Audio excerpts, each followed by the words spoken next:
September 14th, 1987. The exclusive recording studio at Electric Lady in Greenwich Village was filled with a kind of nervous anticipation that only emerged when 5 of the world's most successful solo artists attempted something that had never been done before in popular music history. Seated around the circular table in studio A were Stevie Wonder, the 37-year-old musical genius whose mastery of keyboards and songwriting had redefined R&B. George Michael, the 24-year-old British sensation whose voice and pop sensibility had conquered global charts. Phil Collins, the 36-year-old drummer-turned-vocalist whose emotional ballads and innovative production had made him one of the decade's biggest stars. Sting, the 36-year-old former Police frontman, whose sophisticated bass playing and literary songwriting had elevated rock music to new artistic heights. And 29-year-old Prince Rogers Nelson, whose purple-clad presence seemed almost modest compared to the massive egos and established creative processes that filled the room they had come together to create.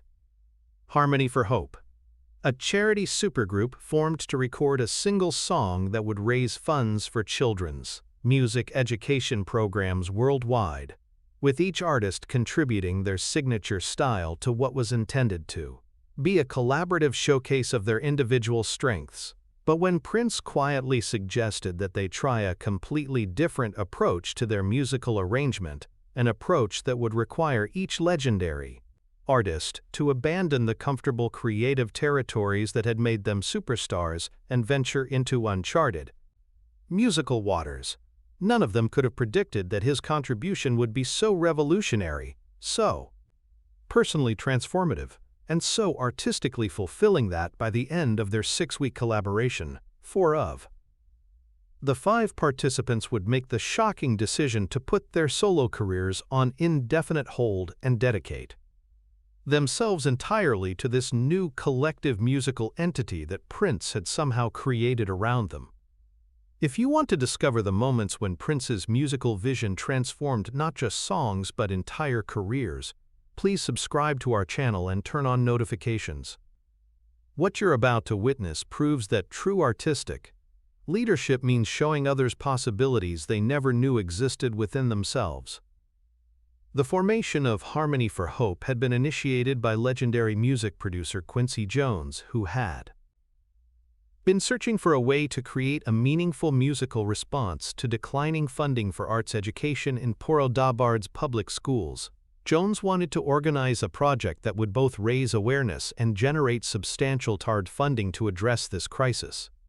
Jones's vision was ambitious but straightforward: bring together 5 successful solo artists from different genres, have them collaborate on a single powerful song, and use their combined star power to create maximum commercial impact and charitable benefit. The concept had worked with projects like We Are the World, but Jones wanted to create something showcasing genuine musical collaboration rather than just celebrity participation. The selection of participants represented different aspects of contemporary popular music. Stevie Wonder brought soul and R&B tradition with innovative keyboard work. George Michael offered pop sensibility and a vocal prowess for broadest appeal. Phil Collins provided rhythmic expertise as a renowned drummer and emotional depth as a vocalist. Sting contributed sophisticated musicianship, particularly bass playing, along with intellectual depth and social consciousness. Prince had been included somewhat reluctantly, not because anyone questioned his talent, but because his artistic persona was so distinctive and uncompromising that industry insiders worried he would dominate the race or refuse to adapt his style to accommodate others. That week, 31-year-old music journalist Sarah Martinez had been granted unprecedented behind-the-scenes access to document the supergroup's formation for Rolling Stone magazine. She was particularly interested in exploring how established artists with strong individual identities could successfully collaborate without sacrificing artistic integrity. The initial meetings between the 5 artists had been cordial but cautious, with each participant protective of their established creative processes, and uncertain about integrating their distinctive styles into cohesive, collaborative work. Stevie Wonder had arrived with melodic ideas reflecting his gospel and R&B influences. George Michael had prepared pop-oriented vocal arrangements showcasing his strengths. Phil Collins had developed rhythmic concepts combining his progressive rock background with adult contemporary sensibilities. Sting had composed bass lines and lyrical themes reflecting his jazz influences and social consciousness. Prince, characteristically, had arrived with a small notebook but remained largely quiet during initial discussions, listening intently as the others shared ideas and began trying to find common musical ground. His silence had been interpreted as disinterest, but those who knew Prince understood he was absorbing every detail, while formulating his own comprehensive vision. The first week of rehearsals had been productive but frustrating. Each artist was clearly talented and professional, but their different approaches to songwriting, arrangement, and performance were proving difficult to reconcile into a unified musical statement. Stevie's gospel-influenced chord progressions clashed with Sting's jazz harmonies. George Michael's pop melodies seemed incompatible with Phil Collins' progressive rhythmic concepts. The individual elements were excellent, but weren't cohering into something greater than the sum of G mit dem Dachspielers their parts. "We're all trying to do what we do best," Phil Collins observed after a challenging rehearsal. "But maybe what we do best individually doesn't work when we put it all together. We might need to think about this differently." It was during the second week that Prince made his first major contribution. Rather than offering another individual musical idea to add to the mix of competing styles, he suggested they approach the entire project from a fundamentally different perspective. "What if," Prince said quietly, "instead of each of us bringing our own style and trying to blend them together, we created something completely new that none of us could make alone? What if we used this collaboration to discover musical territories that we've never explored individually?" The suggestion was intriguing but also somewhat intimidating. Each artist had spent years developing their Maxibulaterra collaboration's signature sound and building careers around their distinctive musical identities. Prince was essentially V-Poppy, proposing that they temporarily abandon those comfortable creative territories and venture into unknown artistic waters together. Before we reveal what Prince proposed that would change everything, I want to ask you something. Have you ever been part of a group where someone suggested an approach that was completely different from what everyone expected, but that opened up possibilities nobody had considered? How did that experience change your understanding of collaboration? Share your thoughts in the comments below. Prince's specific proposal was both revolutionary and practical. Instead of starting with individual musical contributions and trying to blend them, they would begin with a shared emotional foundation and then discover together what musical expression that required. He suggested they spend several days not playing instruments or developing arrangements, but talking about their personal experiences with music education, sharing stories about teachers who had influenced their development, and identifying the core message they wanted to communicate. This approach initially met with resistance from participants accustomed to music-first collaborative processes. But Prince's quiet persistence eventually convinced the others to try his unconventional method. The conversations over the following 3 days were unexpectedly revealing and emotionally powerful. Stevie Wonder spoke about his early experiences at the Michigan School for the Blind and how music teachers had given him confidence and purpose. George Michael shared stories about London community music programs that had provided creative opportunities. Phil Collins described how childhood drum lessons had taught him discipline that benefited every aspect of his development. Sting talked about how bass playing had connected him with jazz and classical traditions that expanded his musical understanding. Prince's stories were perhaps most powerful, describing growing up in Minneapolis with limited formal music education but being supported by community musicians who had recognized his talent. He talked about the common talk sign responsibility he felt to ensure other young people had access to the same opportunities. By the end of these conversations, the five artists had discovered that despite different backgrounds, they shared profound connections to music education and deep understanding of how access to musical training could transform young lives.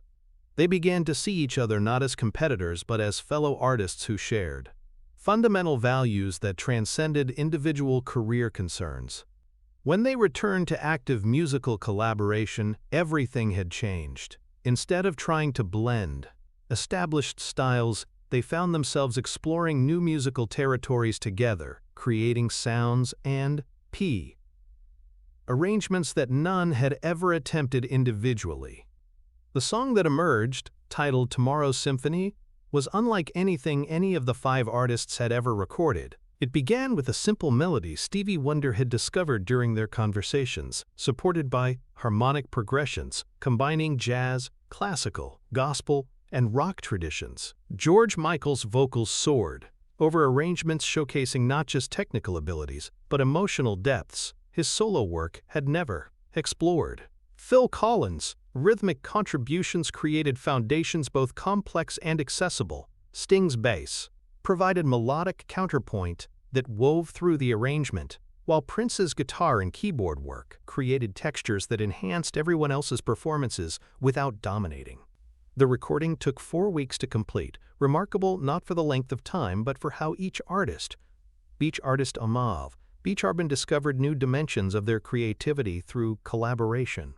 Stevie began incorporating rock and jazz, elements that added complexity to his R&B foundation. George Michael experimented with gospel and blues, influences that expanded his range beyond pop sensibilities. Phil Collins created rhythmic patterns combining his progressive background with African and Latin influences the others introduced. Sting's bass playing became more melodically adventurous as he responded to musical challenges Prince and Stevie presented. When they performed the completed song for Quincy Jones and industry executives, the reaction was overwhelming. "This isn't just a successful collaboration," Jones said. "This is the beginning of something completely new in popular music. You've created a musical language that none of you speak individually, but that you're all fluent in together." The commercial response exceeded all expectations. Tomorrow's Symphony reached #1 in 12 countries, remained on charts for over 6 months, and raised over $15 million for music education programs.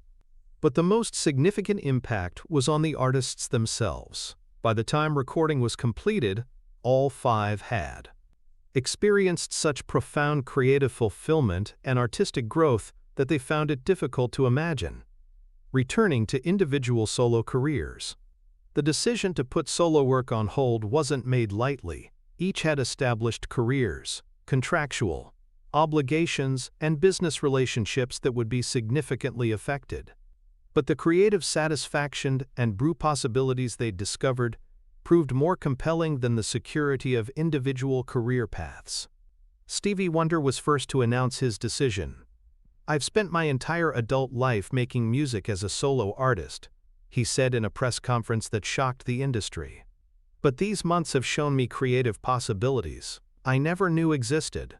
George Michael's announcement followed shortly. "I thought I knew what my voice could do and what kinds of music I was meant to make. But this collaboration has opened up entirely new ways of thinking about music and performance." Phil Collins and Sting announced together, explaining that Harmony for Hope had reminded them why they'd fallen in love with music. Prince's announcement was characteristically brief. "Music is about connection and moody growth. This group allows all of us to connect and grow in ways we can't achieve individually." The transformation of 5 successful solo artists into a dedicated collaborative group sent shockwaves through the music industry and sparked discussions about creativity, artistic identity, and musical collaboration. Critics struggled to understand how artists who had built careers around distinctive individual styles could find greater fulfillment in a group setting, requiring them to submerge those identities. Sarah Martinez's Rolling Stone article about Harmony for Hope's formation became one of the magazine's most widely read features. The supergroup's success also influenced other established artists to experiment with coreless collaborative projects, emphasizing artistic growth over commercial potential. Today, Harmony for Hope is remembered not just as a successful charity project, but as proof that true artistic leadership involves creating environments where everyone can discover new aspects of their creative potential. Prince's contribution wasn't his individual musical abilities, impressive as those were, but his vision of collaboration as a tool for mutual artistic transformation. The lesson from the Electric Lady studio sessions remains relevant for anyone involved in creative collaboration. The greatest achievements often emerge not when talented individuals blend their established strengths, but when they're willing to venture into unknown creative territories together and support each other's growth into new artistic possibilities. Thank you for joining us on this journey through one of the most surprising career transformations in music history. If this story inspired you to seek out collaborations that challenge your established ways of working or to approach creative partnerships with greater openness to unexpected possibilities, please subscribe and share your own experiences of transformative collaboration in the comments below.